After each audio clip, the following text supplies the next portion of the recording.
Hi friends, welcome back to my channel Shweta Arun blogs. ಇವತ್ತಿನ ವಿಡಿಯೋದಲ್ಲಿ ನಿಮಗೆ ಉಪಯೋಗ ಆಗುವಂತಹ ವಿಷಯನೇ ತಂದಿದ್ದೀನಿ ಅಂತ ನಾನು ಭಾವಿಸ್ತೀನಿ. ಸೊ ನೀವು ನೋಡ್ತಿರ್ಬೋದು, ಈ ಸೀಸನಲ್ಲಿ ಮಕ್ಕಳು ತುಂಬ ಹುಷಾರು ತಪ್ಪಿದ್ದಾರೆ.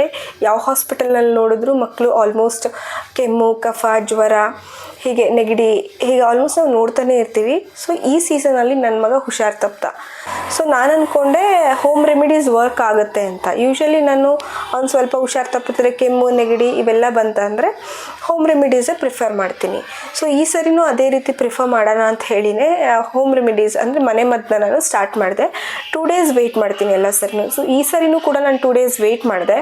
ಹೋಮ್ ರೆಮಿಡೀಸ್ ಖಂಡಿತವಾಗ್ಲೂ ವರ್ಕ್ ಆಗಲಿಲ್ಲ. ಸೊ ಯಾಕೋ ವರ್ಕ್ ಆಗ್ತಾಯಿಲ್ಲ, ಜ್ವರ ಜಾಸ್ತಿ ಆಗ್ತಿದೆ ಮತ್ತು ಕೆಮ್ಮು ಜಾಸ್ತಿ ಆಗ್ತಿದೆ ಅಂತ ಹೇಳಿ ಹಾಸ್ಪಿಟಲ್ಗೆ ಹೋದ್ವಿ. ಡಾಕ್ಟ್ರ್ ಹೇಳಿದರು ವೀಸಿಂಗ್ ಸ್ಟಾರ್ಟ್ ಆಗಿಬಿಟ್ಟಿದೆ ಮಗುಗೆ, ಜಾಸ್ತಿ ಕಫ ಆಗೋಗಿದೆ, ಜ್ವರ ಜಾಸ್ತಿ ಇದೆ ಅಂತ ಹೇಳಿದರು. ಮಾಮೂಲಿ ಅವರು ಕೊಡುವಂಥ ಮೆಡಿಸಿನ್ಸ್ನ ಎಲ್ಲ ತೊಗೊಂಡು ಜೊತೆಗೆ ನೆಬುಲೈಸೇಷನ್ನ ನಮಗೆ ಪ್ರಿಫರ್ ಮಾಡಿದರು.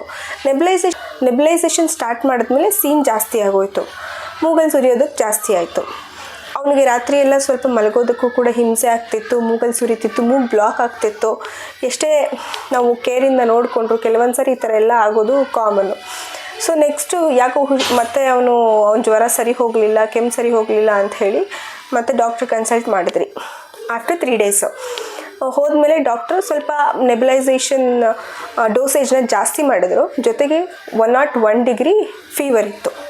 ವೀಸಿಂಗ್ ಕೂಡ ಇನ್ನೂ ಕಮ್ಮಿ ಆಗಿರಲಿಲ್ಲ, ಸ್ವಲ್ಪ ಜಾಸ್ತಿನೇ ಆಗಿತ್ತು. ಅವ್ನಿಗೆ ಸ್ವಲ್ಪ ಬ್ರೀತಿಂಗ್ ಪ್ರಾಬ್ಲಮ್ ಆಗ್ತಿತ್ತು ಅನಿಸುತ್ತೆ ಡಾಕ್ಟ್ರ್ ನೋಡಿದ ಪ್ರಕಾರ.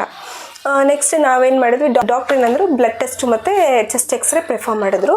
ಸೊ ಮಾಡಿಸಿದ ಮೇಲೆ ನೀವು ನೋಡ್ಬೋದು ಬೇಕಾದರೆ ಒಂದು ಚೆಸ್ಟ್ ಎಕ್ಸ್ರೇ ಮತ್ತು ಬ್ಲಡ್ ಟೆಸ್ಟು ಮಾಡಿಸಿದ್ವಿ. ಜೊತೆಗೆ ಯೂರಿನ್ ಟೆಸ್ಟು ಕೂಡ ಕೊಟ್ಟರು.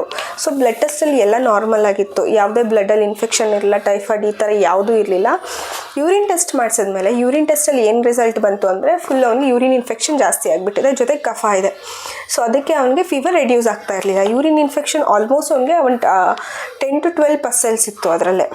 ಸೊ ಅದಕ್ಕೋಸ್ಕರ ಡಾಕ್ಟ್ರ್ ಏನಂತಂದರೆ ಅದಕ್ಕೋಸ್ಕರನೇ ಫೀವರ್ ಇವನಿಗೆ ರೆಡ್ಯೂಸ್ ಆಗ್ತಾ ಇಲ್ಲ ಅಂತ ಹೇಳಿದರು. ಸೊ ಯೂರಿನ್ ಇನ್ಫೆಕ್ಷನ್ ಕಡಿಮೆ ಮಾಡೋದಕ್ಕೆ ಆ್ಯಂಟಿಬಯೋಟಿಕ್ಸು ಜೊತೆಗೆ ನೆಬುಲೈಸೇಷನ್ ಡೋಸೇಜ್ ಸ್ವಲ್ಪ ಜಾಸ್ತಿ ಮಾಡಿದರು. ಆಲ್ಮೋಸ್ಟ್ ಒಂದು 7 to 8 days ಆ್ಯಂಟಿಬಯೋಟಿಕ್ ಪ್ರಿಫರ್ ಮಾಡಿದರು. ಅದನ್ನು ಹಾಕ್ತಾ ನೆಕ್ಸ್ಟು ಪ್ರೋಸೆಸ್ ಸ್ಟಾರ್ಟ್ ಮಾಡಿದ್ವಿ. ಅವನು ಆಲ್ಮೋಸ್ಟ್ 2 daysಲ್ಲಿ ನೀವು ನಂಬ್ತಿರೋ ಬಿಡ್ತಿರೋ 2 daysಲ್ಲಿ ಅವನು ಆರಾಮಾಗಿ ಸ್ಟಾರ್ಟ್ ಆದ. 1 day ಆದ ತಕ್ಷಣ ಫೀವರ್ ಹೋಯಿತು. ಜೊತೆಗೆ ನೆಕ್ಸ್ಟ್ 2 daysಲ್ಲಿ ವೀಸಿಂಗ್ ಕೂಡ ಕಡಿಮೆ ಆಯಿತು. ಹಾಗೆ ಕೆಮ್ಮು ಮಾಮೂಲಿ ಇದ್ದೇ ಇರುತ್ತೆ, ಸ್ವಲ್ಪ ಕೆಮ್ಮಿತ್ತು. ಹೋಗ್ತಾ ನಾನು ಸ್ಟಾಪ್ ಮಾಡಿದೆ ಆ್ಯಂಟಿಬಯೋಟಿಕ್ನ, ಜೊತೆ ಕೆಮ್ಮಿನ ಸಿರಪ್ಪು ಕೂಡ ಸ್ಟಾಪ್ ಮಾಡಿದೆ. ಹೋಗ್ತಾ ಅದೇನಾಯಿತು, ಕಂಪ್ಲೀಟಾಗಿ ಕ್ಯೂರ್. ಸೊ ಈ ವಿಡಿಯೋನಲ್ಲಿ ನಾನು ನಿಮಗೆ ಹೇಳೋದೇನಂತ ಅಂದರೆ, ಈ ವಿಡಿಯೋಯಿಂದ ಉಪಯೋಗ ಆಗುವಂಥದ್ದೇನೆಂದರೆ, ಅಟ್ಲೀಸ್ಟ್ ಕೆಲವೊಂದು ಸರಿ ನಮಗೆ ಎಲ್ಲ ಟೈಮಲ್ಲೂ ಕೂಡ ಮನೆಮದ್ದು ಹೋಮ್ ರೆಮಿಡೀಸ್ ಅನ್ನೋದು ನಮಗೆ ವರ್ಕ್ ಆಗಲ್ಲ. ಸೊ ನಾನು ಕೂಡ ಮನೆಮದ್ದು ಯೂಸ್ ಮಾಡ್ತಾ ಇದ್ದವಳೆ. ಸೊ ಕೆಲವೊಂದು ಸರಿ ಏನಾಗುತ್ತೆ, ನಾವು ಮನೆಮದ್ದೇ ಡಿಪೆಂಡ್ ಆಗ್ತಾ ಕೂತ್ಕೊಂಡ್ರೆ ಇನ್ಫೆಕ್ಷನ್ ಜಾಸ್ತಿ ಆಗಿ ಸ್ಟಾರ್ಟ್ ಆಗುತ್ತೆ. ಸೊ ನಾವೇನಂತಂದರೆ ಮಕ್ಕಳನ್ನ ತುಂಬ ಕೇರ್ಫುಲ್ಲಾಗಿ ನೋಡ್ಕೋಬೇಕಾಗುತ್ತೆ. ಹಾಗೆ ಇವತ್ತಿನ ವಿಡಿಯೋ ಇದಾಗಿತ್ತು. ಇವತ್ತಿನ ವಿಡಿಯೋ ನಿಮಗೆ ಇಷ್ಟ ಆಗಿದ್ದರೆ ಪ್ಲೀಸ್ ಲೈಕ್ ಮಾಡಿ, ಶೇರ್ ಮಾಡಿ, ಸಬ್ಸ್ಕ್ರೈಬ್ ಮಾಡಿ. ಏನೇ ಒಂದು ಡೌಟ್ಸ್ ಇದ್ದರೂ ಕಮೆಂಟ್ ಮಾಡಿ. Thank you.